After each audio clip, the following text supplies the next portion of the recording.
Värit.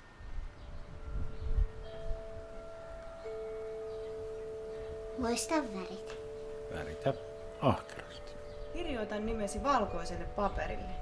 Kaikilla mahdollisilla väreillä. Myös valkoisella. Katsele kirjoittamaasi ja punnitse hitaasti. Minkä värisenä nimesi on sinulle mieluisin? Nyt sinä sanot, ettei valkoinen ole väri. Nyt minä sanon, että vasta sitten kun valkoinen alkaa olemaan sinulle väreistä väreikkäin, voit lopettaa värittämisen. Korostan.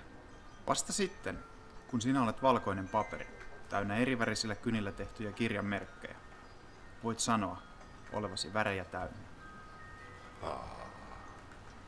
Sinä et sanonut, ettei valkoinen olisi väri. Sinä otit valkoisen kynän ja kirjoitit nimesi valkoiselle paperille, miettimättä onko se väri.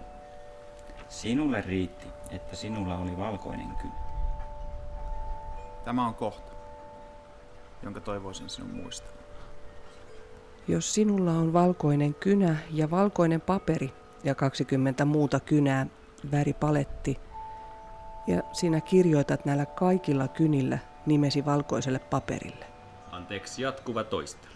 Minä tiedän ja sinä tiedät, että ensimmäisenä kiinnität huomiosi paikkaan, jossa on valkoista valkoisella, kohtaan, joka näyttää tyhjältä, vaikka sinä tiedät ja minä tiedän, että se ei ole tyhjä. Siinä lukee sinun nimesi. Muista värit. Värit. Väritä ahkerasti. Väritä erityisesti heitä, jotka väittävät, ettei valkoisen päälle voi valkoisella kirjoittaa.